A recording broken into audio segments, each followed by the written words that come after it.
Hola, hola, bienvenue sur ma chaîne Madrid Galaxy. Aujourd'hui, on parle du match Juventus-Real Madrid. Résultat, Juve 3, Real Madrid 1.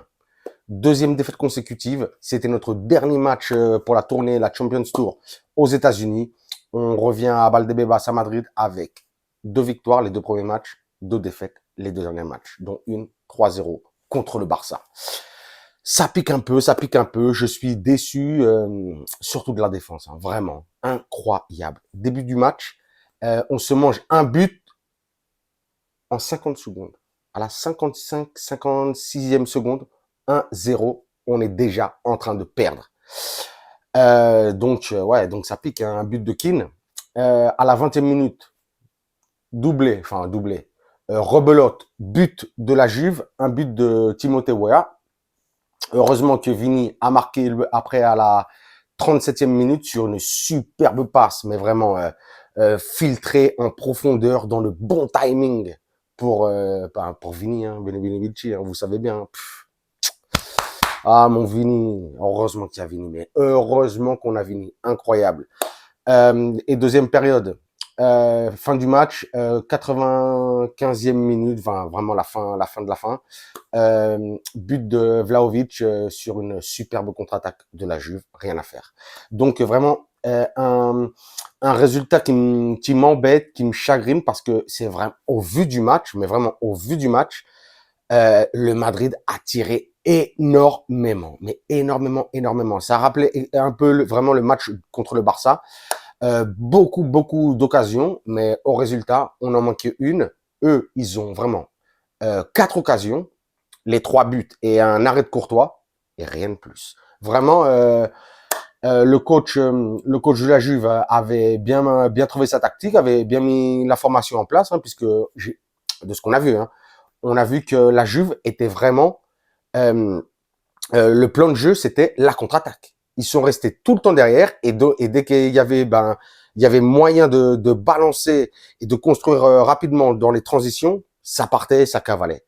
Mais vraiment seulement 4 occasions de la Juve, rien de plus. Le Madrid, je sais pas si 20, 25, 30, j'ai pas compté parce que c'était incroyable. Et bien sûr, pour parler on est obligé aujourd'hui de parler de Vinicius. Aujourd'hui, Vinicius, intenable, imparable, superbe, cosmique. Il a été magnifique. On l'a dit déjà dans plein de vidéos. Mais je sais que de temps en temps, je me répète, mais je suis vraiment obligé de le dire. On veut que tous les joueurs aient le même comportement, la même attitude que Vinicius Junior. C'est ça qu'on veut. C'est vraiment ça qu'on veut. Parce qu'aujourd'hui, les 20 premières minutes où on se prend les 2 buts, mais c'était pas possible. Mais c'est quoi cette équipe avec aucune envie? En plus, on avait l'impression que les joueurs étaient très mal placés, hein. Aujourd'hui, Bellingham. Heureusement que, je pense aussi que c'est grâce à aussi Ancelotti, hein, qui leur a donné ces conseils-là. Redescends, reviens, descends chercher la balle.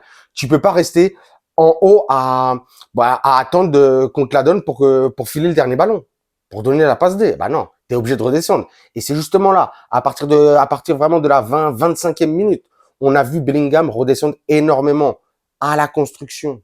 Eh oui, il a pu vraiment s'associer avec Modric et Kroos. Et là, on a vu vraiment un autre visage du Real Madrid. Une attaque magnifique, superbe, des tirs dans tous les sens, que ce soit Bellingham, que ce soit Camavinga, que ce soit Kroos, Vini, incroyable. Franchement, le gardien de la Juve, enfin les gardiens de la Juve ont été très bons, que ce soit en première période et deuxième période. Hein, et ça aurait pas dû finir sur un 3, hein, vraiment. Mais bon, comme on dit, c'est que des matchs amicaux, donc on espère vraiment que si le ballon ne voulait pas rentrer dans ces matchs amicaux, il rentrera pour le début de la saison. Parce que ça fait un petit peu peur, même si j'ai quand même assez confiance en l'attaque. Franchement, un Vinicius aujourd'hui, une fois de plus, extraordinaire. Des gris-gris, des crochets, il est incisif, il est rapide, il est subtil. On l'a vu aussi hein, balancer plusieurs transversales à ses coéquipiers. Wow, il nous avait pas vraiment habitués à ce genre de toucher de ballon. Non, vraiment aujourd'hui, Vinicius, incroyable, incroyable. Comme je disais, aujourd'hui, c'était un petit peu ce milieu de terrain qui a été compliqué, même si on voit que vraiment, là, on l'a vraiment vu. 4 matchs aux États-Unis, 4 fois Kamavinga, Bellingham, titulaire comme ça. Ah ouais, on l'avait déjà dit, hein, ça va être Courtois, Kamavinga, Bellingham, Vinicius. 4 intouchables et le reste, ça va tourner parce que c'est comme ça. Donc ouais, Bellingham aujourd'hui, qui a été bon dans certains moments du jeu, mais pareil, on lui demande encore un petit peu plus. Mais j'ai confiance hein, parce qu'il est monstrueux. En vrai. Il est monstrueux. Il nous a déjà fait des petites roulettes là, Zidane aujourd'hui, aussi des belles passes. Non, il a été bon. En vrai, il a été bon, mais on lui demande beaucoup plus et c'est surtout le résultat qui me fait dire ça pour lui taper un petit peu dessus. Kamavinga aujourd'hui, je veux dire, hein, franchement, si c'était pas, même si j'ai vu qu'ils ont donné ça à l'américain, je sais plus comment il s'appelle, Mac, je sais plus, désolé. Hein. Ils lui ont donné le MVP aujourd'hui, mais en vrai, le MVP aujourd'hui, c'était pour Vini. Bah oui, bien sûr. Et si c'était pas pour Vini, ça aurait été pour Kamavinga. Kamavinga, une fois de plus, waouh, c'est le patron du milieu de terrain. Et il a 20 ans. Bah ouais, incroyable, incroyable. 20 ans, c'est lui le patron. Et il a Kroos, et il a Modric, et il a Bellingham à côté. Et c'était lui le patron aujourd'hui, une fois de plus. Donc, pour Kamavinga, big up Eduardo. Big up, big up, big up. Pour parler un petit peu de la défense rapidement. La défense, sur ces 4 matchs-là, on a pris 8 buts. C'est-à-dire, bon, on s'est compté, hein, 2 buts de moyenne encaissés par match. C'est le Real Madrid. C'est pas bon. Franchement, c'est pas bon du tout. Hein. Aujourd'hui, Rudiger a pas été mauvais, mais bon. Aujourd'hui, la charnière centrale, c'était Rudiger-Nacho. Il se mange 2 buts en 20 minutes. Donc, c'est pas énormément positif, même si c'est vrai qu'il y a eu du mieux en deuxième période et tout ça. Après, on a eu Militao à la bas. Militao, il est en train de me faire peur dernièrement. Dites-moi ce que vous en pensez en commentaire parce que je sais pas, il me fout des frissons dernièrement. Je sais pas. Et à la bas, pareil, hein, baisse de régime. Je sais pas ce qui lui arrive aussi. J'espère que c'est peut-être la chaleur des États-Unis. Je sais pas. Ou ils sont dans leur tête encore un petit peu en vacances. On verra. Mais j'espère qu'ils se réveillent un petit peu. Vraiment, mais vraiment toute la défense, hein, toute la défense. Le seul vraiment point positif aujourd'hui aussi, c'était Franck Garcia. Waouh! Franck Garcia. Mais lui, c'est triple, quadruple big up. Ah là là, je lève les mains, j'applaudis. Mais quel recrue, quel recrue. Aujourd'hui, il a été très bon en défense, mais surtout en attaque. Hein. En attaque, il a été, mais vraiment, une vitesse. Waouh. Franchement, des bons centres. Et on pouvait le comparer. De l'autre côté, c'était Lucas Vazquez en première mi-temps, jusqu'à l'entrée de Carvajal. Mais quand on compare Lucas Vazquez à droite, Franck Garcia à gauche, mais franchement, c'est waouh, c'est même pas la même catégorie, c'est incroyable, vraiment. On l'a déjà dit, très bon physiquement, techniquement aussi très bon, très rapide, très vif, de bons centres. Non, vraiment, on sait que c'est lui aussi, ça va être un titulaire vraiment pour moi, Fijo de Ancelotti, hein, je pense. Que dire de plus attendez, j'ai noté 2-3 trucs en plus. Oui, je voulais pas oublier, hein, avant de finir, parler un petit peu de l'équipe de France féminine. C'est vrai que j'en parle pas dernièrement.